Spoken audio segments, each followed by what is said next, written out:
Sahabat TKB, jumpa kembali dalam program Krida Bagimu Negeri. Program Krida Bagimu Negeri ini adalah kerjasama Yayasan Komunikasi Bersama dengan Universitas Kristen Krida Wacana. Ukrida, tempat yang tepat menyiapkan masa depan bagi Anda bila Anda sebagai kaum muda dan masa depan bagi anak Anda bila Anda sebagai orang tua. Sahabat, program Krida Bagimu Negeri ini membincang berbagai hal ya seputar yang kita lihat sehari-hari dan memandangnya dari berbagai perspektif keilmuan seperti kedokteran, psikologi, ekonomi, sosial, budaya, dan tentu saja dalam perspektif iman Kristen. Dan pada episode kali ini kita hendak membincang mengenal penyakit autoimun,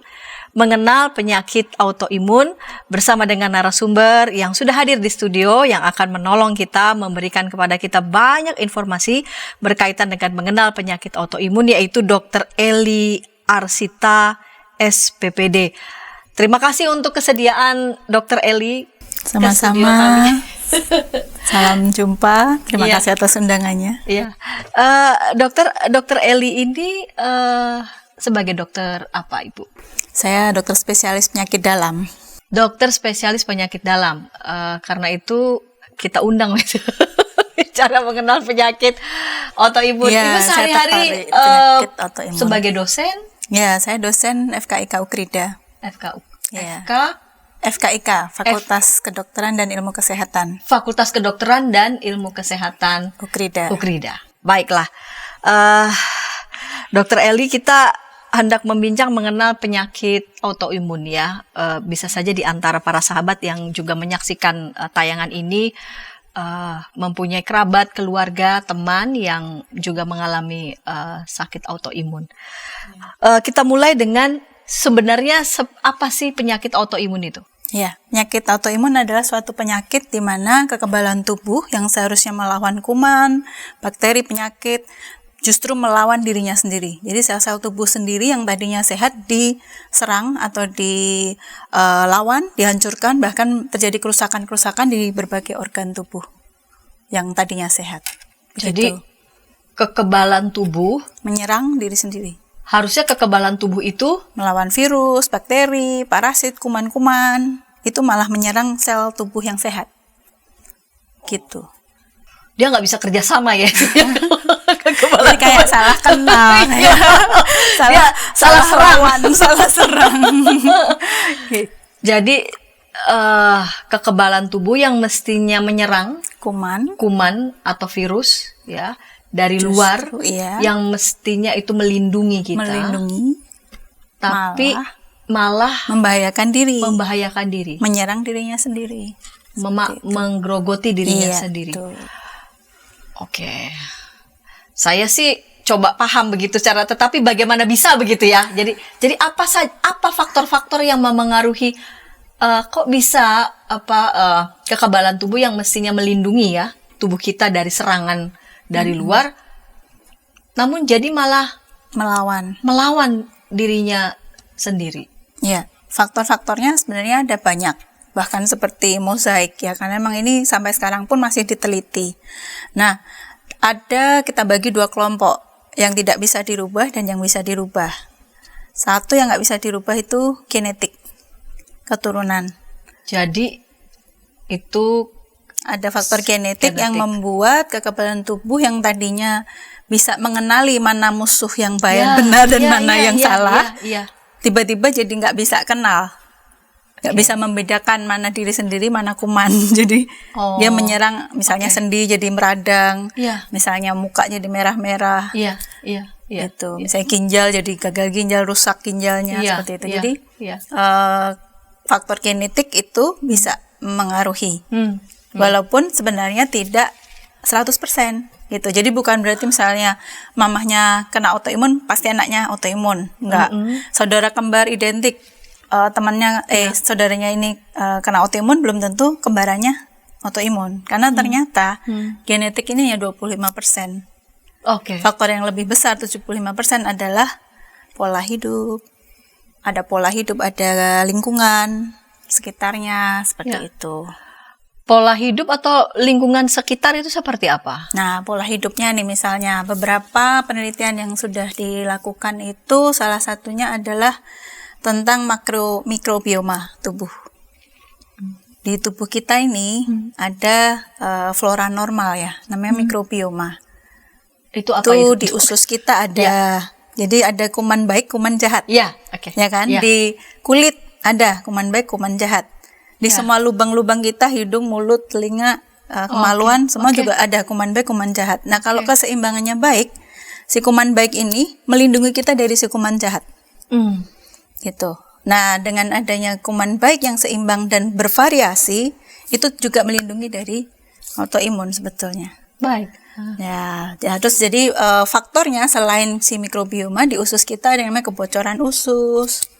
Kalau sel-selnya yang tadinya rapat menjadi renggang, itu protein dari makanan, kuman-kuman dan lain-lain bisa masuk aliran darah, menimbulkan tadi loh, ini siapa musuh nih diserang. Nah, nanti di tempat-tempat organ-organ tertentu dia jadi menyerang selain si namanya alergen, antigen atau protein dari makanan misalnya atau zat-zat asing itu bersama sel-sel tubuh ikut dia serang gitu.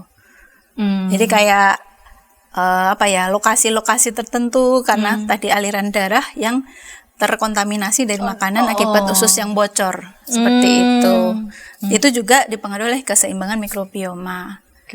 Ya, terus ada lagi faktor tentang polusi, tentang tepung terigu, gluten ada juga. Cuman memang tidak semua ya, beberapa ada yang dicetuskan oleh gluten atau terigu, tapi tidak semua penyakit autoimun.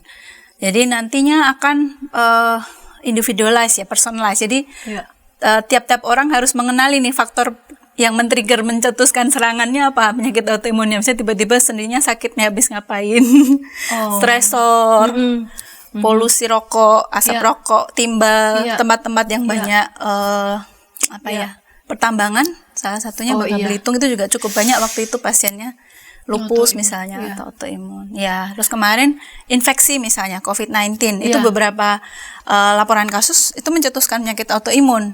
Kan kita dengar ya kemarin COVID-19 ada badai sitokin. Nah itu ternyata selain saat itu gitu ya, nanti beberapa waktu kemudian dalam 3 bulan atau beberapa tahun gitu muncul penyakit autoimun. Bahkan kemarin juga ada yang habis divaksin. Tapi bukan berarti menjelekkan vaksin ya, karena ini beberapa respon imun tubuh yang terus jadi nyeri sendi, tapi untungnya sementara. Jadi ada yang memang terus menjadi autoimun seumur hidup, tapi ada juga yang hanya sementara gitu. Terus ada lagi imbas obat, ya banyak banget ya. Itu dia ya, faktornya banyak ya. Jadi itu semua faktor-faktor itu semua bisa melemahkan imun atau bagaimana? Sebenarnya kondisi bukan lemah ya, justru overaktif. Justru itu membuat kekebalan tubuh menjadi overaktif. Ya, jadi kekebalan tubuh kita itu harusnya setimbang gini kan ya. Tuhan menciptakan kita kan hati yang gembira gitu ya. Adalah obat. Seperti obat hati yang senang, tapi semangat yang patah keringkan tulang. Nah, keringkan tulang tuh sumsum tulang kita yang bikin sel-sel imun memang. Jadi di Alkitab sendiri seperti kondisi kesehatan kita ya. Jadi keringkan tulang tuh sumsum tulang kita yang bikin sel darah putih, sel darah merah, sel kekebalan tubuh kita gitu kan. Nah, dengan kekebalan tubuh yang seimbang ini harusnya dia bisa melawan kuman bakteri, bisa melawan kalau ada kanker baru 1 atau 2 yang membelah berlebihan dia makan. Natural killer namanya. Jadi kalau dia setimbang it's okay, tapi ketika sedikit overactive dia ada yang namanya alergi. Ada yang namanya autoimun, gitu. Nah, ketika dia rendah bisa kena infeksi sama yang kanker ini. Kan nggak ada yang makan sel yang membelah berlebihan jadi kanker. Jadi itu. Terus penyakit-penyakit kayak sindrom metabolik, diabetes, inflamasi kronik ya, yang seperti itu pun juga berkaitan dengan imun. Tadi mikrobioma, leaky gut syndrome itu bahkan peradangan bisa peradangan kronik. Sampai tadi kan sindrom metabolik, inflamasi, stroke serangan jantung, ya itu sangat tergantung imun kita lagi kondisi baik atau tidak, setimbang atau tidak. Jadi ini bukan imunnya yang lemah, melainkan overaktif dan salah nyerang. Ya, jadi imun tubuh kalau terlalu overaktif juga berbahaya. Gitu. Siapa saja yang dapat mengalami autoimun? Ya, siapa saja itu saat ini yang diteliti epidemiologinya menunjukkan usia muda. contoh yang agak gampang itu lupus. Lupus itu penyakit autoimun yang sistemik ya. Sistemik lupus erythematosus namanya SLE. Itu di usia 15 sampai 45 tahun perempuan. Itu 9 sampai 14 kali lebih banyak daripada laki-laki. Yang itu, bisa mengalami, yang lebih sering terkena. Itu. Jadi selain usia produktif, hormon mempengaruhi. Ya kan, estrogen perempuan ya seperti itu. Nah, siapa saja yang terkena seperti itu, walaupun tadi 9 banding 1 kan tetap ada 1 ya, laki-laki bisa terkena autoimun, lupus juga bisa, tapi yang laki-laki yang perempuan. Lebih banyak perempuan. Yang agak sering di laki-laki itu misalnya ankylosing spondylitis. Apa itu? Spondyloarthropathy. Nanti yang punggungnya nyeri-nyeri, pegel, terus bisa sampai terjadi kayak bambu spine. Jadi kaku, jadi kayak pohon bambu ya, terus mentiung bungkuk. Lalu dia juga berkaitan dengan mata yang sering merah. Di laki-laki juga sering ya, mata sering merah, uveitis, lalu berkaitan dengan masalah usus, IBD. Jadi sering diare-diare misalnya. Jadi itu kayak satu rangkaian gejala yang bisa muncul satu saja, 2 atau lebih atau macam-macam gitu. Jadi ada kriteria diagnosisnya. Kenapa perempuan bisa lebih potensial terkena? Tadi salah satunya hormon. Hormon tadi ya, estrogen di perempuan usia produktif tadi. Lalu apalagi ya? Sejauh ini itu sih yang diketahui, hormon. Jadi lebih banyak pada hormonal. Iya. Berkaitan dengan imunitas. Jadi mudah tidak stabilnya kah? Iya. Termasuk misalnya ada fase perempuan di mana perempuan melahirkan ya, hamil melahirkan itu kan sistem imun sedang ditantang. Kan dia kehamilan pertemuan sel telur dan sperma. Lalu seperti antara benda asing dan bagian dari saya di ibu kan. Nah, itu kekebalan tubuh antara mau nyerang si bayi atau mau lindungin gitu kan. Nah, makanya beberapa perempuan yang sedang hamil bisa flare, kambuh lupusnya. Makanya kalau mau hamil, lupus, penyakit-penyakit autoimun harus kondisi remisi atau stabil 6 bulan sebelum jadi hamil ya. Oh, itu kalau sudah bisa tahu begitu dari awal kalau ya? Kalau ketahuan ya. Ketahuan dari awal. Nah, gitu.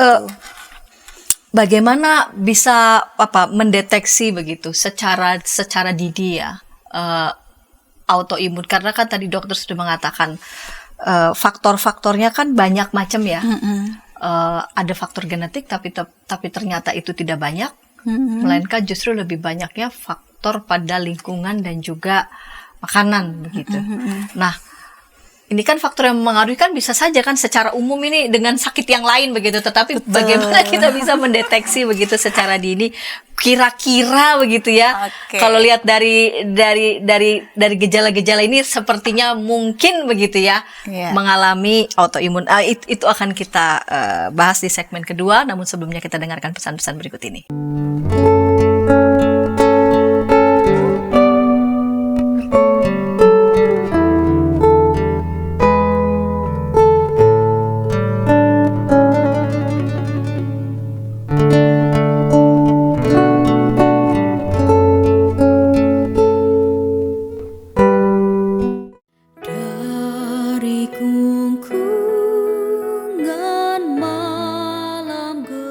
Nyanyikanlah nyanyian baru.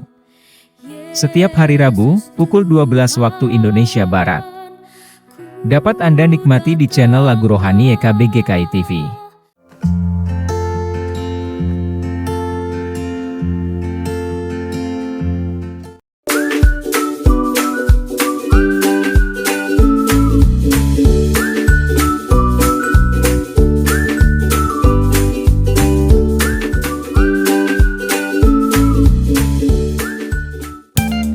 Sahabat, mari dukung pelayanan dan pekabaran Injil melalui YKB dengan membagikan link acara ini kepada sebanyak mungkin orang.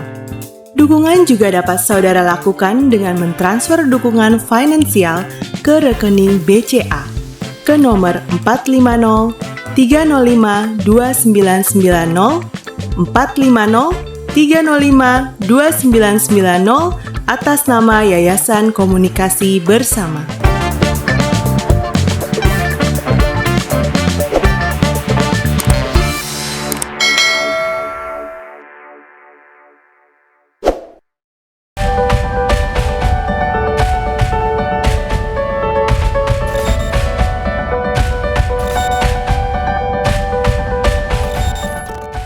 Sahabat, senang masih bersama dengan kami dalam program Krida Bagimu Negeri. Pada episode kali ini kita membincang mengenal penyakit autoimun. Kita sudah tiba di segmen yang kedua. Saya mengajak sahabat boleh berinteraksi di kolom komentar yang tersedia. Dengan senang hati narasumber pada episode kali ini Dr. Eli Arsita, SPPD, dapat merespon tanggapan ataupun menjawab pertanyaan dari para sahabat. Saya pemandu percakapan, Pendeta Santiadi Manurung.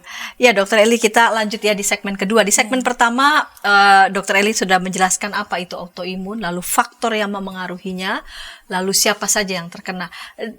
Di segmen kedua ini seperti apa atau bagaimana kita dapat mendeteksinya secara dini?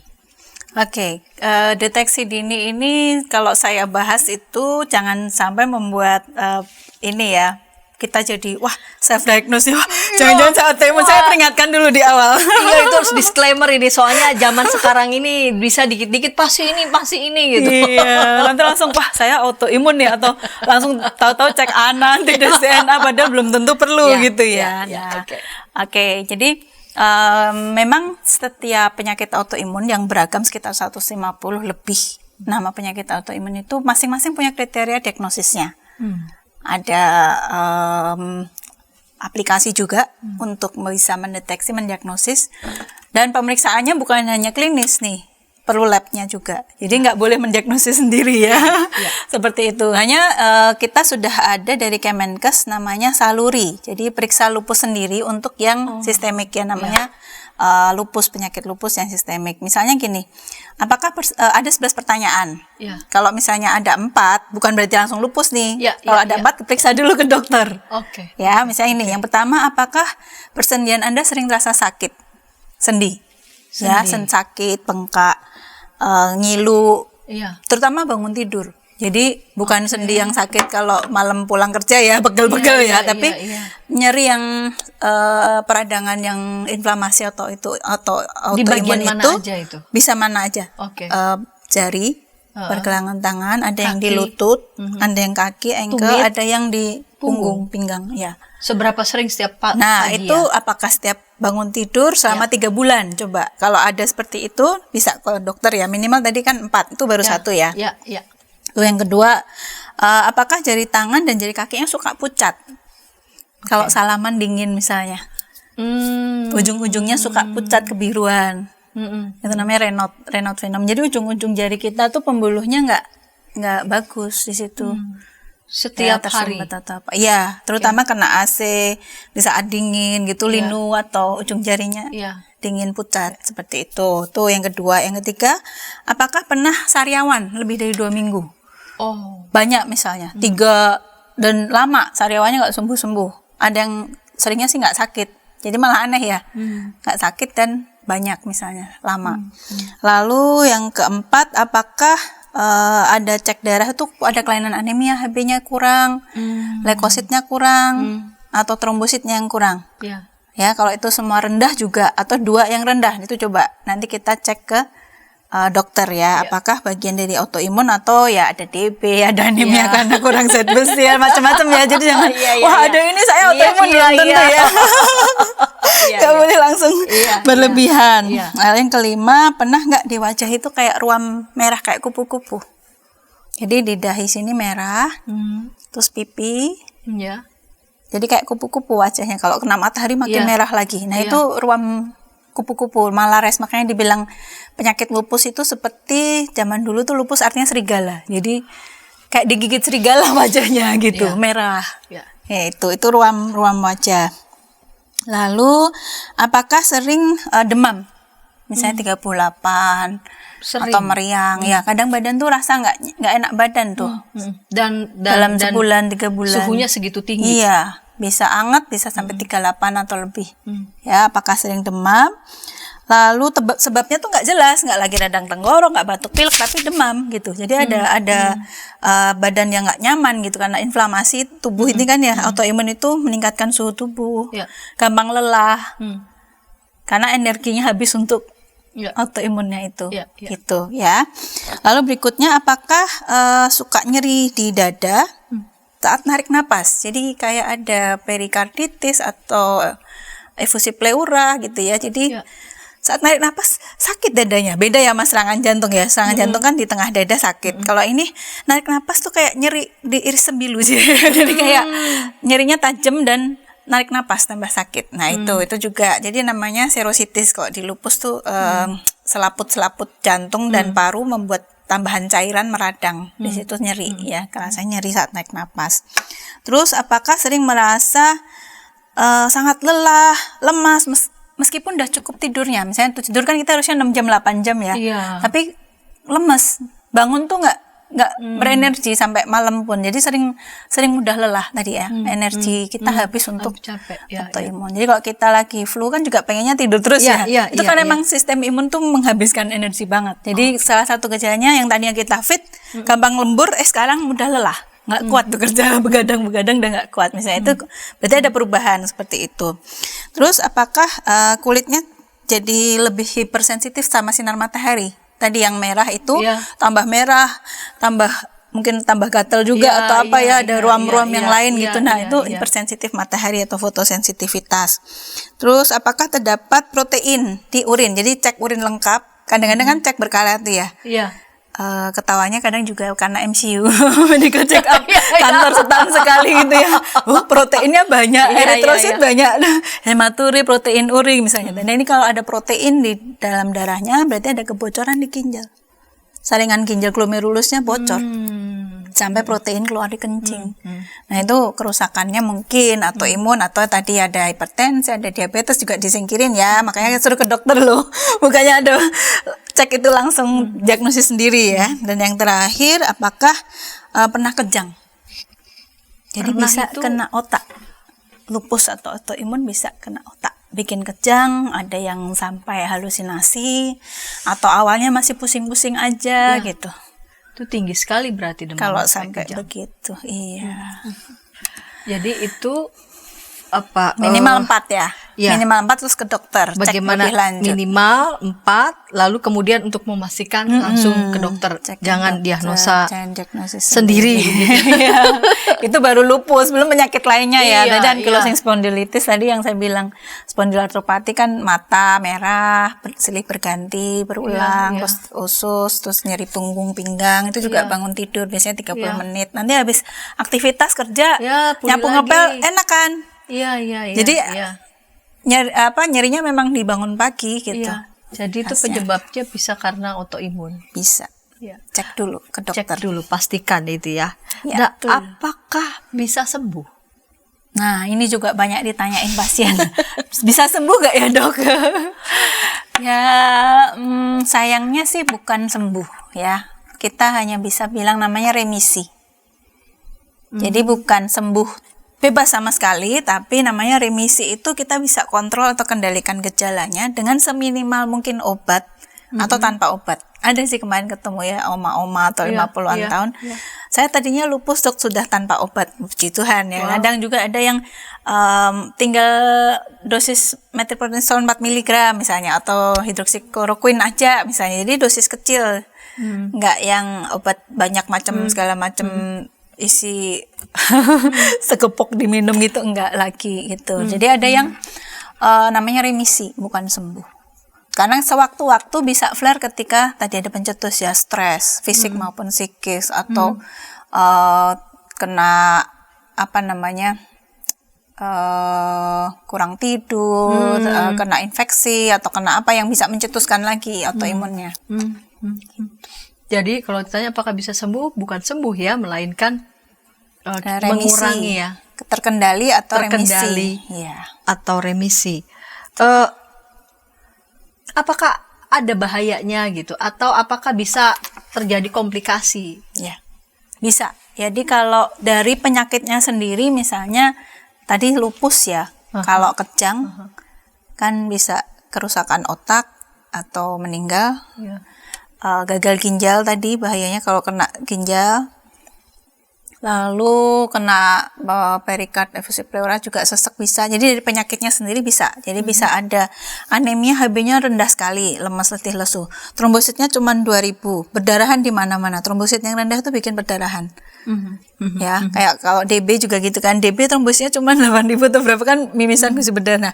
Ada yang cuma 2000 gitu, sampai mimisan, gusi berdarah, bleeding paru ya, ada macam-macam. Nah, itu juga bisa menyebabkan kematian, bahayanya bisa sampai kematian atau kecacatan. Misalnya sendi-sendinya ya autoimun yang kayak rheumatoid arthritis itu kan sendinya bisa bengkok ya. Seperti ini. Jadi ya bisa kaku begini terus. Kalau sudah terlanjur kerusakan sendi, makanya kita harapkan diagnosis dini ya. Dalam 3 bulan awal supaya nggak sampai sebengkok ini. Gitu. Misal nih, kalau sudah sampai sebegini kira-kira bisa kembali. Kalau udah terlanjur bengkok, adanya ke ortopedi atau ini ya, rekonstruktif ya. Tapi juga belum tentu bagus sih, karena kalau misalnya inflamasinya nggak terkendali ya bisa gitu lagi, atau di sendi yang lain.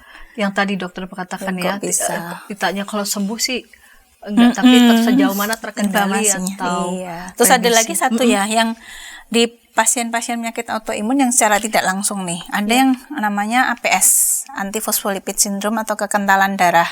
Itu bisa primer, kekentalan darah di pasien itu murni, ada yang dengan penyakit autoimun lain kayak lupus dengan APS gitu. Nah itu bahayanya adalah misalnya dia akan lebih rentan untuk serangan stroke, serangan jantung, karena kental ya, darahnya mudah beku. Terus pada kehamilan itu susah hamil, susah punya anak, sering keguguran, atau ketika hamil dia bayinya kecil, ketubannya kurang, atau meninggal di dalam, atau lahirnya prematur, atau preeklamsi gitu-gitu. Jadi yang kelainan-kelainan seperti itu gak enak banget ya buat pengalaman perempuannya, makanya termasuk yang saya bilang bahaya.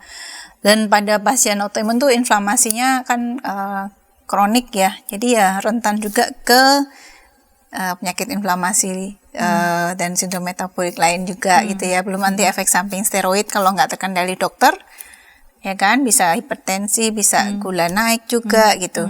Kadang-kadang ada yang minum obat sendiri, pasien autoimun tuh nggak kontrol ke dokter, minum sendiri steroidnya, tambahin sendiri, suruh turunin dosis, nggak mau turun, jadi kena Cushing syndrome ya, kena efek samping steroid, keropos tulang. Kalau keropos jatuh patah ya, jadi malah tiduran terus kan risikonya, atau ganti sendi kalau patah panggulnya, seperti itu. Yang tadi dokter sampaikan itu kan bahayanya begitu, lalu kemudian jadi komplikasi ya. Komplikasinya kan jadi kemana-mana itu kan bisa, ya. Iya. Nah biasanya itu bisa saja kan disebabkan karena katakanlah telat diagnosis ya, bisa aja orang kenapa telat ya tadi ya, bisa aja karena memang hampir mirip begitu, mata merah bolak-balik ya kan, bisa aja karena debu, karena ini, karena itu, merasa sendi-sendinya seperti Linu kan bisa saja merasa kayak mungkin rematik, kadang asam urat aja, pikirnya gitu ya, karena dingin, karena usia begitu dan sebagainya. Nah pertanyaan kemudian adalah mengapa begitu ya? Sebagian orang ya bisa juga saya jadi menjadi terlambat begitu untuk mendiagnosa penyebab utama dari gejala ataupun sakit begitu yang muncul begitu. Itu kita bahas di segmen 3, namun sebelumnya kita dengarkan pesan-pesan berikut ini. Tanganku dipegang. Injil dalam Melodi. Setiap hari Kamis pukul 12 waktu Indonesia Barat. Dapat Anda nikmati di channel Bedah Lagu YKB GKI TV.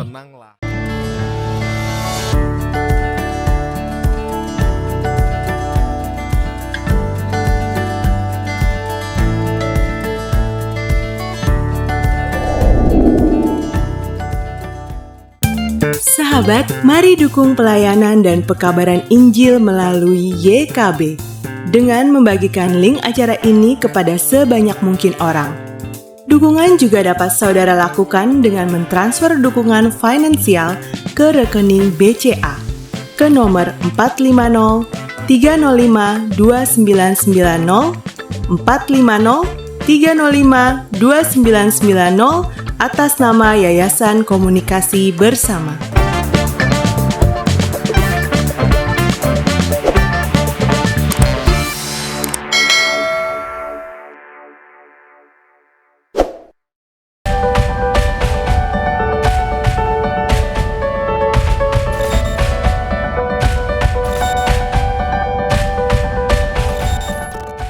Sahabat, senang masih bersama dengan kami dalam program Krida Bagimu Negeri. Pada episode kali ini kita membincang mengenal penyakit autoimun bersama dengan narasumber Dr. Eli Arsita, SPPD. Saat ini kita sudah tiba di segmen ketiga. Mari sahabat boleh berinteraksi di kolom komentar yang sudah tersedia. Dr. Eli, kita lanjut ya segmen 3. Dan sahabat juga ini segmen penutup ya pada episode kali ini. Kita lanjut di ujung segmen kedua, saya menyampaikan pertanyaan begitu ya. Seiring dengan ternyata komplikasi dan makin berbahaya, bisa saja kan ada kemungkinan begitu terlambat katakanlah mendiagnosanya. Mengapa bisa sering terlambat begitu? Ya, terdiagnosa. Yang pertama bisa self denial dulu. Jadi dari sisi pasien bisa, dari sisi layanan kesehatan bisa. Ya kadang kan kita masa sih saya penyakit autoimun gitu, pengennya sih enggak. Nah itu yang kadang terus nggak mau cek, nggak mau ke dokter, nggak mau labnya, nggak mau, misalnya dikasih pemeriksaan formnya sudah ada, dana nggak ada, mahal-mahal untuk ceknya. Ya kalau misalnya bisa pakai BPJS atau asuransi syukur ya, kalau pas dia nggak punya misalnya, itu juga terus jadi kendala biaya gitu. Terus dokter juga mungkin ada yang aware gitu ya, ini kayaknya arahnya autoimun. Mungkin ada juga yang kalau misalkan langsung saja ngecek bisa nggak tuh dok? Nggak boleh, nggak boleh cek sendiri, harus diperiksa dokternya ya. Jadi begitu datang dengan mahal tuh, nanti sejutaan gitu cek anak, ternyata beberapa yang orang normal pun bisa anak 1/100 gitu. 1/80 atau 1/100 bisa aja, ternyata normal gitu. Atau misalnya ketahuan segitu tapi klinis belum ada, ya mungkin di suatu saat kalau dia nggak jaga pola hidupnya bisa aja di suatu saat jadi kena autoimun. Tapi kalau dia bisa jaga pola hidupnya ya dengan kadar segitu pun dia nggak masalah. Jadi benar lewat dokter sehat dulu ya. Nanti kan bagaimana kan dokter kasih tahu. Diarahkan dicek apa, ronsen, MRI itu harus ngapain lab begitu ya. Jangan sendirian. Baiklah dok, lalu kemudian bagaimana berdamai ya dengan penyakit autoimun? Karena kan tadi dokter juga sudah sampaikan ini tidak bisa sembuh begitu ya. Paling hanya meminimalisir gejalanya dengan berbagai hal yang bisa diupayakan gitu. Ya ini yang cukup berat ya di pasien itu, kadang ada harus memasuki fase grieving juga ya, yang denial dulu, kapan marah dulu, kok saya kena autoimun sih, takut juga gitu ya, nyalahin diri apa Tuhan misalnya gitu-gitu, terus nanti balik lagi gitu mau kembali ke penerimaan, balik ke situ.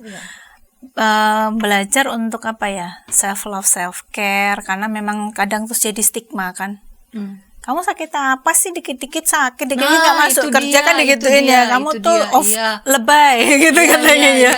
Padahal memang dia mudah lelah gitu, memang dia sedang misalnya istilah sekarang pasti tepar ya, pengennya rebahan gitu ya, karena memang kalau lagi flare seperti itu gitu, kita orang lain kita minta mengerti mungkin nggak bisa gitu kan, kita nyuruh orang, tapi kita belajar mengerti, menerima diri sendiri, ada keterbatasan kita gitu ya. Kalau misalnya kita apalagi setelah kita tahu kenapanya ya. Kalau kita mau patuh berobat, kontrol gitu ya, itu dengan kita minum obat, ikut pola hidup sehatnya, penyakit autoimun itu bisa terkendali nantinya gitu.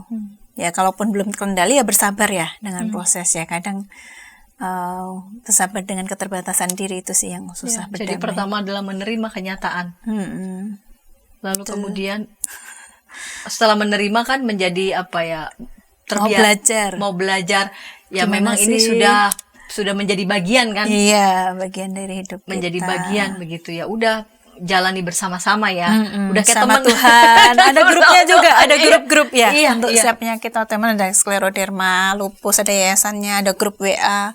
Jadi ada supporting sistemnya ya. Kalau misalnya di keluarga nggak terlalu ngertiin, ada teman-teman yang sesama menderita itu, ada juga IG live-nya.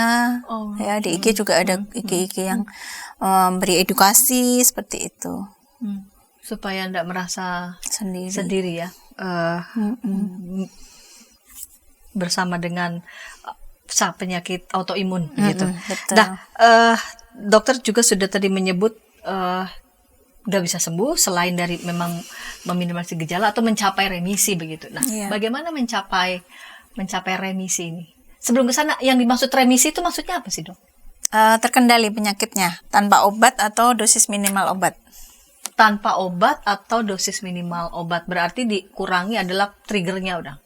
Iya, Iya. dia sudah bisa terkendali semua tanpa obat atau obat sedikit aja dia bisa terkendali. Jadi juga berarti dengan gitu dia sudah mengenali diri biasanya, triggernya apa.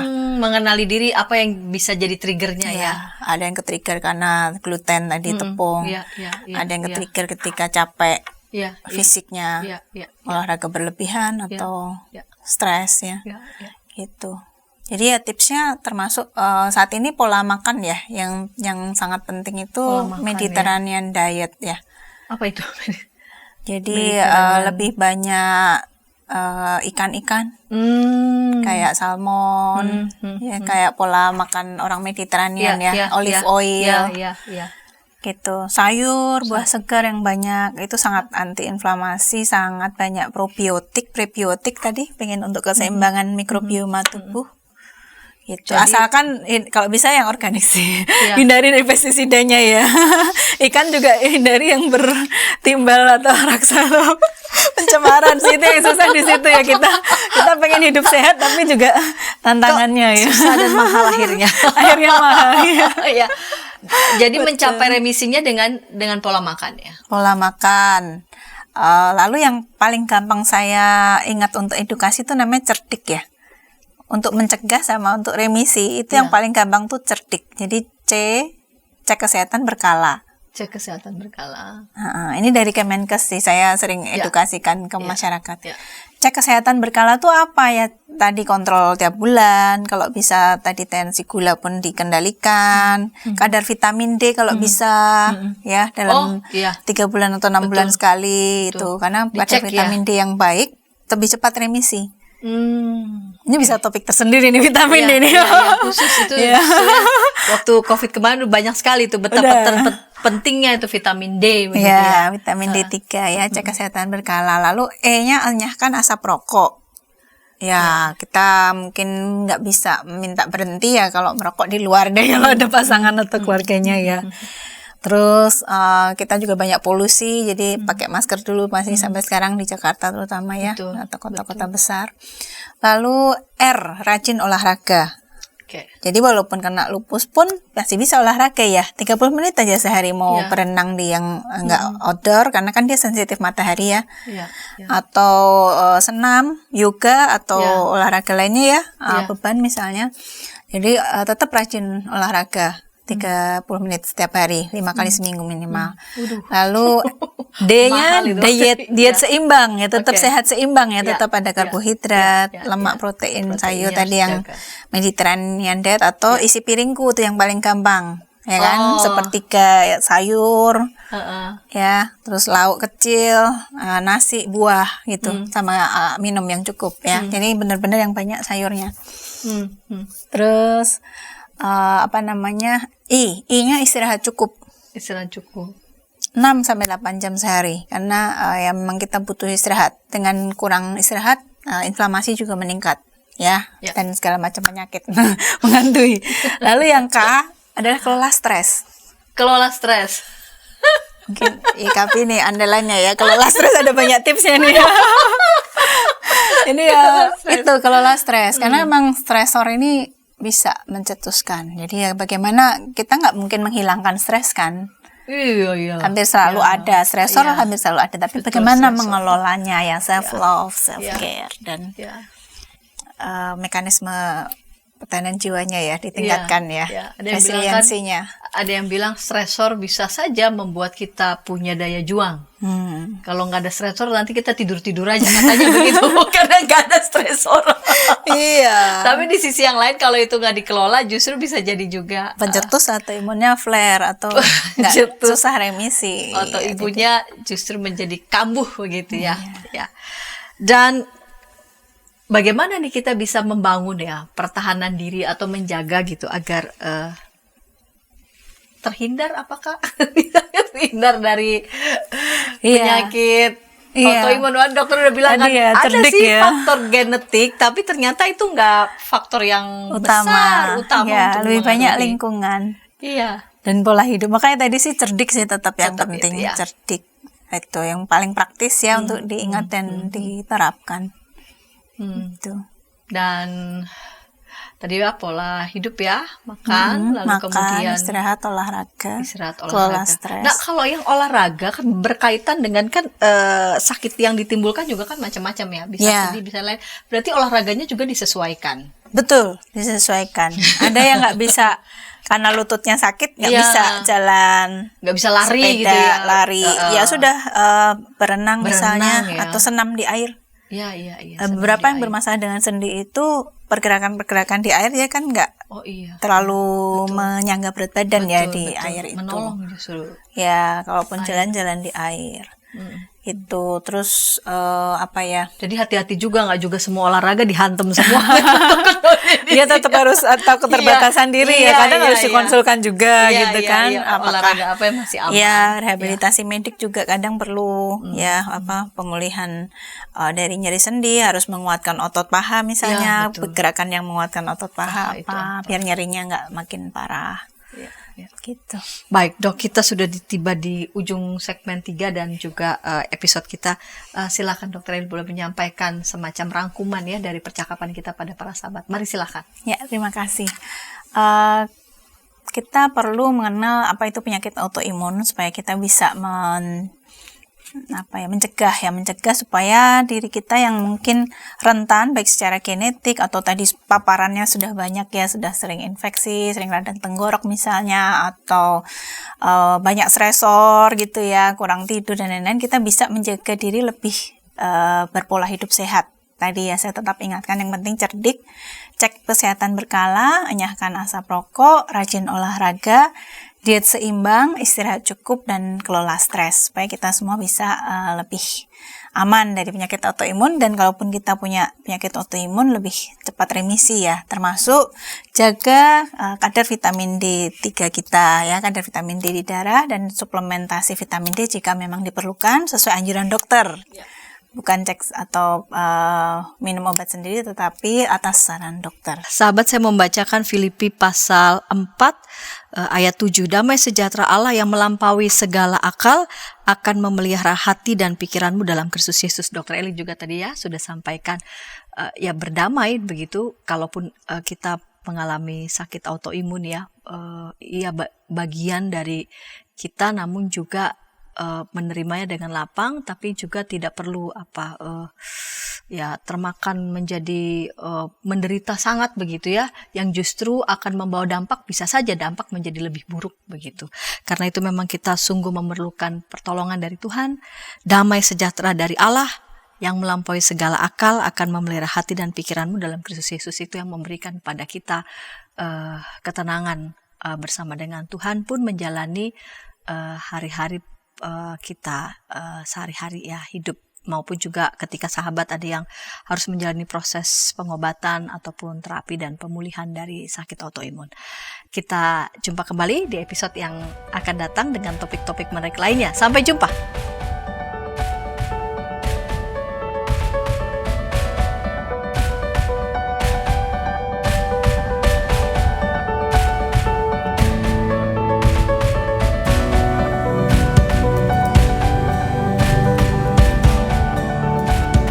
Sahabat, mari dukung pelayanan dan pekabaran Injil melalui YKB dengan membagikan link acara ini kepada sebanyak mungkin orang.